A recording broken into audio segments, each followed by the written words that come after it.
Semuanya, kami dari kelompok 2 dari kelas A.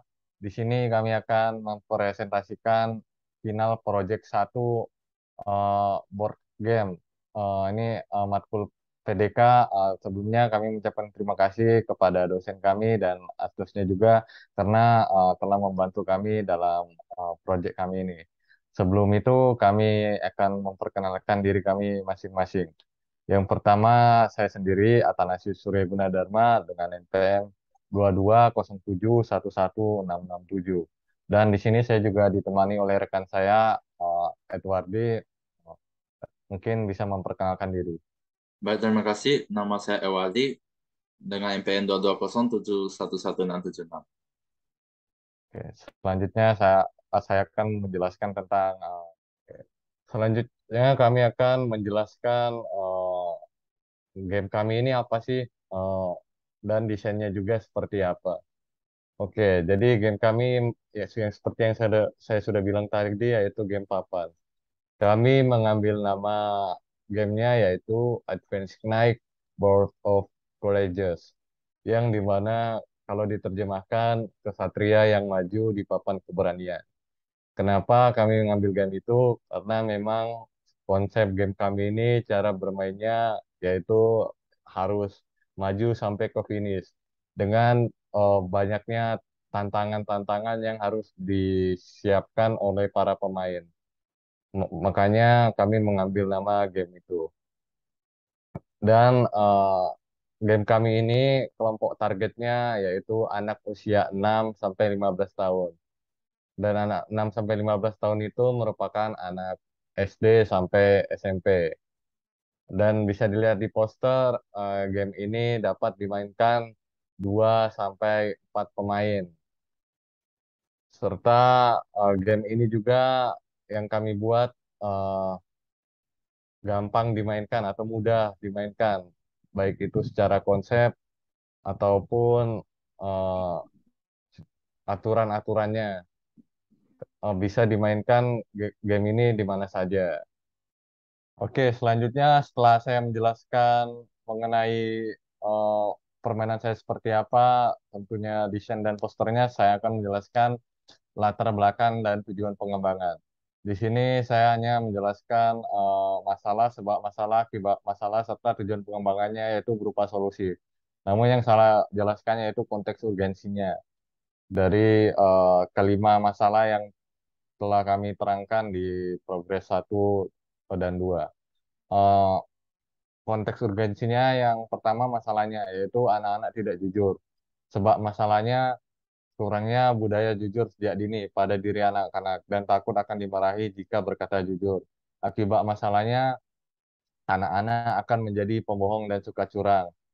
Solusinya atau tujuan pengembangan ini, game kami mengajari tentang kesportifan atau kejujuran dalam permainan antar pemain satu dengan pemain lain. Eh, Mengapa kami mengambil konteks urgensi ini? Karena seperti yang kita ketahui, pada zaman sekarang ini kebutuhan akan sikap jujur sangat diperlukan. Kejujuran ini bisa dibentuk sejak dini pada diri anak-anak dengan cara yang paling mereka sukai yaitu bermain. Permainan pada zaman sekarang ini juga terkesan kurang mengajarkan kejujuran atau kesportifan pada anak-anak.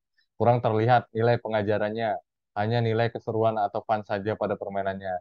Padahal kejujuran ini sangat penting untuk membentuk karakter pada seorang anak supaya pada saat dewasa nanti akan menjadi orang yang benar.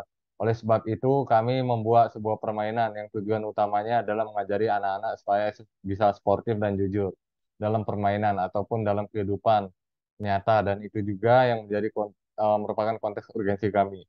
Permainan kami ini dapat membantu membentuk karakter seorang anak sejak dini menjadi pribadi yang jujur, sebab cara bermain serta aturan bermain pada game kami sangat mengutamakan kejujuran atau kesportifan. Selanjutnya, saya akan menjelaskan mengenai kelengkapan permainan yang kami pakai di game ini.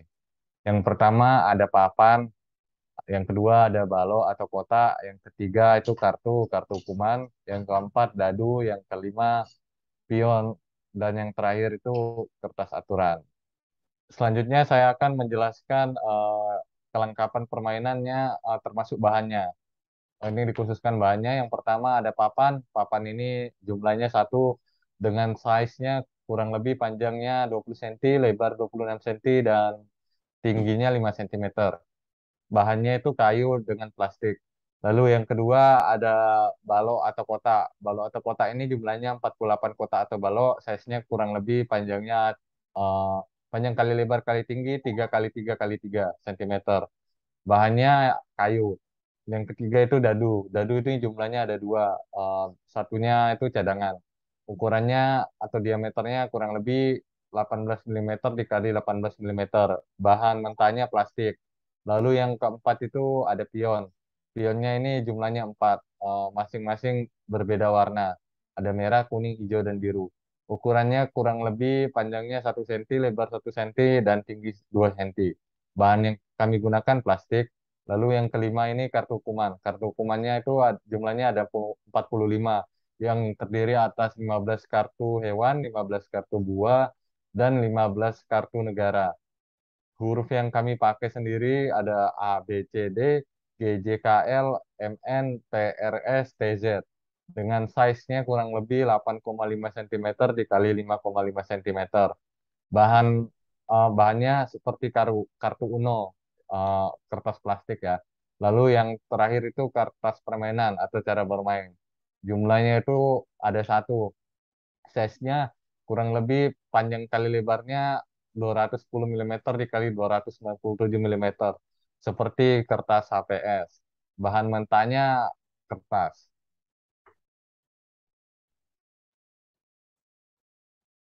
Setelah bahan baku dan kelengkapan pada permainan, saya kan melihatkan bentuk dari kelengkapan permainan saya seperti apa. Yang pertama ada bentuk dadu. Bentuk dadunya itu sama seperti eh, dadu biasa, yang berbeda hanya warnanya saja.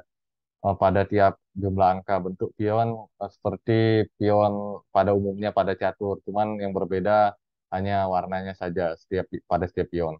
Lalu untuk desain kartu hukuman, eh, tampak depan dan tampak belakangnya bisa dilihat. Untuk tampak depannya ada tiga macam ya, ada negara, buah, lalu hewan. Lalu tampak belakangnya bisa dilihat itu seperti lambang game kami, penalty card-nya. Lalu untuk desain papan ada bentuk model 3D-nya bisa dilihat pada bagian bawah ada tulisan Advance Connect dan warna hitam.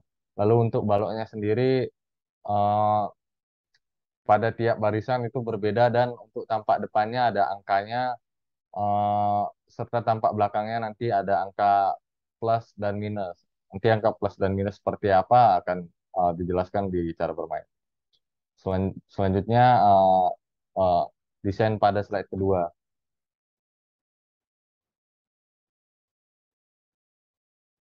Yang pertama ada desain packaging papannya.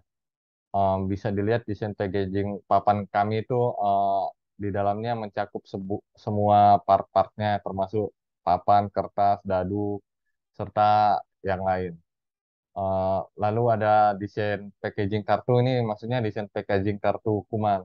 Itu ada tampak depannya nama game kami serta eh, ada tiga macam gambar itu, yaitu hewan, buah, dan negara. Lalu tampak belakangnya itu lambang game kami juga, desainnya desain kertas aturannya mencakup cara bermain dan aturan bermain. Selanjutnya untuk kebaruan akan dijelaskan oleh rekan saya Edward Pitt. Ya, terima kasih. Saya sekarang akan menjelaskan tentang kebaharuan. Yang pertama adalah kami menambahkan berbagai hukuman seperti jika masuk ke kota salah, maka pemain tersebut harus menerima kartu hukuman. Jadi mereka harus menyebutkan salah satu hewan atau buah ataupun negara. Jadi kalau mereka benar, pemain mundur satu langkah ke bawah. Kalau salah, mereka akan mundur dua langkah ke bawah dan kiri. Yang kedua, kami menambahkan aturan bonus. Kalau mereka menebak kotak benar dalam satu kali tebakan, mereka akan mendapatkan kesempatan melemparkan sekali lagi dadunya. Yang ketiga, menambahkan kartu hukuman. Yang keempat, mengurangi ural dan tangga. Yang kelima, menambahkan cara maju yang beda seperti atas, kiri, dan kanan. Selanjutnya ada aturan permainan. Yang pertama, pemain hanya boleh bergerak satu arah ke kanan atau kiri pada satu barisan. Pemain akan berganti arah ketika sudah salah memilih balok untuk barisan selanjutnya. Yang kedua, jika pemain memilih balok yang salah untuk maju ke barisan selanjutnya, maka harus mengambil kartu hukuman dan mundur selangkah. Jika tidak menjawab dalam 10 detik atau salah, maka mundur 2 langkah ke bawah lalu ke kiri. Yang ketiga, ada kartu hukuman yang sudah dijawab, ditaruh lagi di bawah kartu hukuman. Yang keempat, pemain dapat melempar dadu sekali lagi ketika berhasil menebak balok yang benar dalam satu tebakan di barisan 2 sampai 7. Dalam hal ini merupakan babak bonus. Yang kelima, balok yang benar bisa dilatih oleh maksimal satu pemain jika terdapat dua pemain. Dan bisa dilatih oleh maksimal dua pemain jika terdapat 3 sampai 4 pemain. Jika sudah berada di barisan 8, pemain harus mendapatkan jumlah dadu yang pas antara jarak baling lain dengan balok finish. Jika tidak pas, pemain mundur ke kiri sesuai sisa angka seperti ulah tangga. Selanjutnya ada cara bermain. Yang pertama, untuk menentukan giliran bermain, pemain melempar dadu satu persatu. Pemain yang mendapatkan jumlah dadu yang terbesar, maka dia akan yang menjadi posisi pertama. Yang terkecil akan menjadi yang terakhir. Lalu kedua, ada pemain bermulai dari garis start. Pada barisan pertama, para pemain menentukan balok mana yang benar. Jika salah memilih balok yang salah, maka pemain mengambil kartu hukuman serta belum boleh menaruh pion di balok. Harus menemukan balok yang benar baru bisa menaruh pion. Jika benar, bisa meletakkan pion di kotak yang dipilih. Yang ketiga ada pada ronde 2 dan seterusnya, pemain melemparkan dadu untuk menentukan langkah maju. Yang keempat, kemudian untuk mengetahui balok yang benar dan salah, pemain harus membalik sisi baloknya yang di belakang supaya tahu benar ataupun salah. Lalu kembalikan ke tempat semula. Yang kelima, jika pemain memilih balok yang salah, maka pemain harus mengambil kartu hukuman. Dan jika memilih balok yang benar, bisa lanjut ke tingkat atau baris selanjutnya. Nah, keenam begitu seterusnya hingga pemain mencapai balok finish. Yang pertama mencapai balok finish, maka dia menang. Selanjutnya saya akan menjelaskan tentang simulasi permainannya. Jadi pertama-tama, tadi sesuai aturannya, cara bermainnya, pemain masing-masing melempar dadu untuk menentukan urutan mereka. Habis itu mereka menyebutkan angka eh, mau di pionnya mau diletakkan di balok yang mana. Habis itu mereka melihat sisi belakangnya balok apakah itu benar atau enggak. Jadi kalau salah mereka belum boleh taruh pion di atas balok. Seperti yang pion biru ini dia benar, jadi dia taruh taruh di balok yang dia sebut itu balok ketiga. Setelah itu pemain biru udah bisa melemparkan dadu untuk menentukan langkahnya. Selanjutnya saya akan menjelaskan tentang keunggulan.